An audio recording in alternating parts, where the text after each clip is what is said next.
Students? Okay, तो देखिए यहां से स्टार्ट करते हैं हम लोग 1% कंपनी। ये नया कंसेप्ट है कंपनीज एक्ट 1956, जो 2013 कंपनीज एक्ट के पहले जो कंपनीज एक्ट हुआ करता था हमारे कंट्री में, वो कंपनीज एक्ट में ये कंसेप्ट था ही नहीं, इसको न्यूली कंपनीज एक्ट 2013 में इंट्रोड्यूस किया गया था। क्लियर ना? तो देखो मेरे बच्चों, आपका 1% company is defined under section 2 clause 62 of the companies act which has only one member as a person। Clear है? सिर्फ 1% कंपनी किसको बोलते हैं? As per section 2 clause 62 of the companies act 2013, 1% company is the company which has only one member as a 1% as a member. सिर्फ एक person ही उस company में क्या होता है? मेंबर होता है। गेटिंग ना? इसके बाद से आपसे कोई पूछेगा सेक्शन 3 इंडिकेट क्या करता है? Section 3 of the companies act indicate करता है OPC is a private limited company. आपसे सवाल पूछ लेगा कि ओपीसी गवर्नमेंट कंपनी होता है कि प्राइवेट लिमिटेड कंपनी होता है कि पब्लिक लिमिटेड कंपनी होता है कि एनी ऑफ द अबव होता है? तो आपका रिप्लाई क्या होगा? 1% कंपनी एक प्राइवेट लिमिटेड कंपनी होता है। क्लियर मेरे बच्चों? प्राइवेट लिमिटेड कंपनी होता है। 1% कंपनी कैसा कंपनी होता है? प्राइवेट लिमिटेड कंपनी होता है। क्लियर? अच्छा, एक काम करना, वो एक बार बंद कर दो उसको, कोई भी एक जन उठ के बंद कर दो उसको पीछे। ओके, एलिजिबिलिटी पे चले आइए। एलिजिबिलिटी वाले पॉइंट पे चले आइए। बच्चा मेरे को अभी तक रिप्लाई नहीं किया।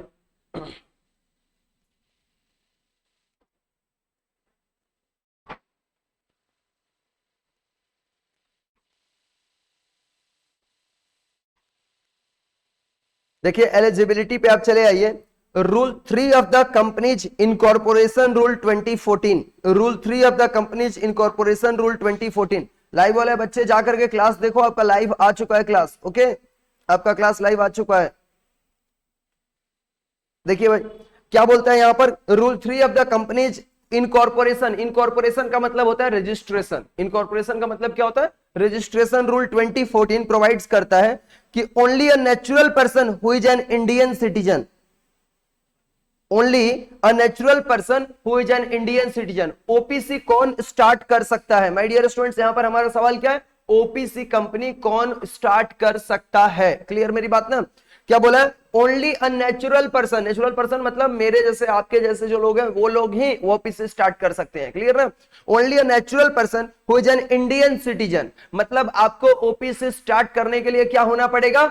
ओपीसी स्टार्ट करने के लिए आपको नेचुरल पर्सन होना पड़ेगा, इंडियन सिटीजन होना पड़ेगा एंड रेसिडेंट इन इंडिया भी होना पड़ेगा। Shall be eligible to incorporate OPC. India में 1% कंपनी अगर कोई स्टार्ट करना चाहता है, जैसे मान लो उसके फैमिली में ज्यादा मेंबर नहीं है, उसको प्राइवेट लिमिटेड कंपनी वो नहीं बनाना चाहता है, ओपीसी के लेवल पे ही उसका बिजनेस छोटा है, वह 1% कंपनी के फॉर्म में ही अपने बिजनेस को करना चाहता है, तो उसके लिए उसे मिनिमम क्या कंडीशन फुलफिल करना पड़ेगा? उसको नेचुरल पर्सन होना पड़ेगा, पहला चीज, इंडियन सिटीजन होना पड़ेगा, रेसिडेंट इन इंडिया होना पड़ेगा, तभी जाकर के वह इंडिया में ओपीसी इनकॉर्पोरेट कर सकते हैं। इनकॉर्पोरेट का मतलब रजिस्टर कर सकता है। क्लियर मेरी बात ना? आप लोग ना जब मैं कुछ चीज बोलता हूं उसके साथ रिपीटेटिवली मेरे साथ अभी क्लास में बोल लोगे तो दो फायदा, एक तो नींद भी नहीं आएगा और दूसरा फायदा कि आपको याद भी हो जाएगा साथ साथ। इसलिए इसमें पार्टिसिपेट करो, जब सामने बैठे हो तो उसमें पार्टिसिपेट करो, ठीक है? And shall be a nominee for the sole member of a OPC, and shall be a nominee for the sole member of the OPC. देखो भाई यहां पर एक ओपीसी में सिर्फ एक पर्सन ही नॉमिनी बन सकता है, एक पर्सन तो उसको चालू कर सकता है। फॉर एग्जांपल जैसे मान लो मैंने एक 1% कंपनी स्टार्ट किया, listen to me very carefully, मैंने एक ओपीसी स्टार्ट किया तो मैं नेचुरल पर्सन हूं, इंडिया का सिटीजन हूं, जन्म हुआ तब से इधर इंडिया में हूं, मतलब मैं एकदम इंडिया में रेसिडेंट हूं, तीनों कंडीशन फुलफिल है, मैंने ओपीसी चालू किया। ओपीसी में जो नॉमिनी मैं जिसको बनाऊंगा, अचानक किसी हादसे में मान लो मैं निकल लिया, तो ऐसे सिचुएशन में उसको संभालने वाला कोई होगा ना, इसलिए नॉमिनी बनाना कंपलसरी है। और जो नॉमिनी बनेगा वह भी नेचुरल पर्सन ही होगा, वह भी रेसिडेंट इन इंडिया ही होगा, वह भी सिटीजन ऑफ इंडिया ही होगा, वैसे पर्सन को ही ओपीसी बनाया जा सकता है। बात क्लियर है ना पूरी तरह से? ओके देखो रेसिडेंट इन इंडिया का मतलब तो मैंने टैक्स क्लास में भी आपको बताया ही है कम से come during the financial year उसको 182 डेज अगर कोई इंडिया में रहता है तो उसको क्या बोला जाता है? इंडिया में रेसिडेंट बोला जाता है। इंडिया में रेसिडेंट, सिटीजन अलग होता है, रेसिडेंट अलग होता है। अगर कोई फॉरेन का पर्सन जो अमेरिकन सिटीजन है इंडिया में आकर के एक साल में 182 डेज रह लेता है तो वह भी इंडिया का क्या बन जाता है? रेसिडेंट बन जाता है। लेकिन वह सिटीजन नहीं है ना, तो इसलिए वह इंडिया में ओपीसी का फॉर्मेशन नहीं कर सकता, ओपीसी इनकॉर्पोरेट नहीं कर सकता है। क्लियर है सारी बातें मेरे बच्चों? पूरा एकदम मास्टर तरीके से सारा चीज क्लियर होना चाहिए आपका। कंडीशंस पे आ जाइए, कंडीशंस पे, ठीक है। ये अपने सीएमए इंस्टीट्यूट का स्टडी मटेरियल है, एकदम मस्त तरीके से सब कुछ लिखा हुआ है, बशर्ते कि आपको अपने दिमाग में सारा चीज सेट करते हुए चलना है, ठीक है, दिमाग में सेट करते हुए चलना है। ये पेपर अगर आप मन से पढ़ोगे, इंटरेस्टिंग तो है, थोड़ा थ्योरी है, मजा नहीं आता, लेकिन क्लास में ज्यादा मजा लेके इसको पढ़ने की कोशिश करोगे तो ये पेपर में भी आप बहुत अच्छा स्कोर करके आ सकते हो। लोग बोलते हैं कि लॉ में, ऑडिट में मार्क्स नहीं उठता है, इसमें तो ज्यादा मार्क्स उठता है। मतलब आप जितना मेहनत अकाउंट्स के पीछे करते हो, टैक्स के पीछे करते हो, उसका अगर आप मतलब 40% भी इधर मेहनत कर दो तो बहुत अच्छा स्कोर लेकर आ सकते हो, ठीक है। चलिए कंडीशंस पे आ जाइए मेरे बच्चों। कंडीशंस पे क्या बोला है कि फॉर्मेशन ऑफ ओपीसी के लिए क्या क्या कंडीशंस फुलफिल होना चाहिए? What conditions must be fulfilled for the formation of an OPC? OPC के फॉर्मेशन के लिए क्या क्या कंडीशन फुलफिल होना चाहिए, ठीक है ना। ओपीसी के फॉर्मेशन के लिए क्या क्या कंडीशन फुलफिल होना चाहिए? आपको सीएमए का एग्जाम्स अटेंड करने के लिए क्या क्या कंडीशन फुलफिल होना चाहिए? आपका सीएमए का एग्जाम अटेंड करना है आपको तो क्या क्या कंडीशन आपका फुलफिल होना पड़ेगा? आपको पहले सीएमए इंस्टीट्यूट के साथ खुद को रजिस्टर करना पड़ेगा, सीएमए इंस्टीट्यूट के कोर्स को कंप्लीट करना होगा, सीएमए इंस्टीट्यूट के एग्जामिनेशन फॉर्म फिलअप करना होगा, एडमिट कार्ड रिसीव करना होगा, तब जाके आप एग्जाम्स में बैठ सकते हो। अदरवाइज आप एग्जाम्स अटेंड कर सकते हो क्या? कोई भी जाके रास्ते से बैठ जाएगा एग्जाम में? नहीं ना। तो यहां पर वैसे ही ओपीसी जो बन के आएगा, ओपीसी का फॉर्मेशन करने के लिए क्या क्या कंडीशन फुलफिल होना चाहिए, देखो इसको पॉइंट वाइज करके एकदम अच्छे से लिखा है। क्लियर ना। बोला है no natural person shall be eligible to incorporate more than a OPC। Clear मेरी बात? मतलब एक नेचुरल पर्सन सिर्फ एक ही ओपीसी बना सकता है अपने पूरे जिंदगी में, एक से ज्यादा ओपीसी नहीं बना सकता है। नहीं तो तब तो लोग एकदम हर महीने एक ओपीसी खोलना शुरू कर देगा। समझ में आ रहा है ना? 1 पर्सन कंपनी, एक नेचुरल पर्सन सिर्फ एक ही ओपीसी बना सकता है। Are you getting my point? Kunjay Gaurav कितना ओपीसी बना सकता है? एक। Okay. No natural person shall be eligible to incorporate more than OPC, मतलब कोई भी नेचुरल पर्सन एक से ज्यादा ओपीसी बनाने के लिए एलिजिबल नहीं है, मैक्सिमम एक ओपीसी बना सकता है। And become nominee in more than OPC, और सिर्फ कितने ओपीसी में वह नॉमिनी बन सकता है? एक ही ओपीसी में नॉमिनी बन सकता है। जैसे मान लो हमारे बीच बैठा हुआ कोई अगर स्टूडेंट है, अगर मान लो वह अपने पिताजी के यहाँ पे नॉमिनी है और मैं भी उसको नॉमिनी बना सकता हूं क्या? पिताजी के ओपीसी में वो ऑलरेडी नॉमिनी है, मैं भी उसको नॉमिनी बना सकता हूं क्या? नहीं बना सकता हूं। क्यों? क्योंकि वह एक से ज्यादा ओपीसी में नॉमिनी भी कोई नहीं बन सकता और ना ही एक से ज्यादा ओपीसी बना सकता है। क्लियर है मेरी बात ना? कोई भी नेचुरल पर्सन एक से ज्यादा ओपीसी नहीं बना सकता है, और एक से ज्यादा ओपीसी नहीं बना सकता है, और ना ही एक से ज्यादा ओपीसी में नॉमिनी बन सकता है। Are you getting my point ना? तो कोई बड़ी टफ चीज तो एकदम भी बिल्कुल नहीं है, आसानी से आप इसको याद रख सकते हो। नेचुरली चलते चलते भाषा में ये सब याद रहेगा आपको। बोला वेयर अ नेचुरल पर्सन, ठीक है ना, where a natural person being a member of OPC, member of OPC मतलब ओपीसी में मेंबर बन गया, यानी उसी ने ओपीसी का फॉर्मेशन किया है। क्योंकि एक ही पर्सन ही तो ओपीसी बना सकता है, तो वह अगर एक ओपीसी में मेंबर है इसका मतलब वह एक ही ओपीसी में मेंबर है, एक से ज्यादा ओपीसी में मेंबर वह नहीं है, ठीक है। तो बोला where a natural person being a member of OPC in accordance with the rules becomes a member in another such company by virtue of being a nominee in that OPC, such person shall meet the eligible criteria within a period of 182 days। listen to me very carefully, इस line को मैं दोबारा explain करने जा रहा हूं।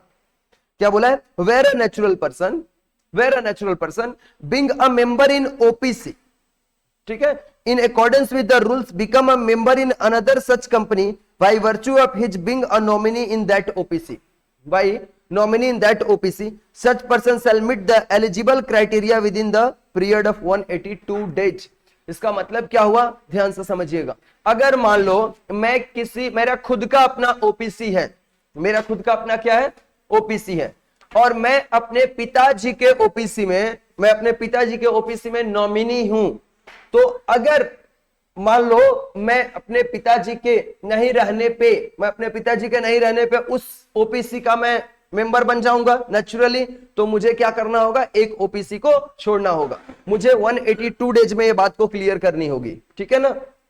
फिर से, where a natural person being a member of OPC, second point, where a natural person being a member of OPC, already I am the member in OPC, accordance with the rules becomes a member in another such company मतलब OPC, such मतलब OPC, become a member in another OPC company by virtue of being a nominee in that OPC। मैं क्यों उस OPC में member बन जा रहा हूं, दूसरे वाले ओपीसी में, अपने पिताजी वाले ओपीसी में मैं मेंबर कैसे बन जा रहा हूं, because I was the nominee in that OPC, मैं उस ओपीसी में क्या था, नॉमिनी था, इसलिए नेचुरली मैं उसमें क्या बन जा रहा हूं, मेंबर बन जा रहा हूं। और कब नेचुरली मैं बन पाऊंगा, मेरे पिताजी का नहीं होने पे, ठीक है ना। ऐसा समझ में आ रही है मेरी बात ना।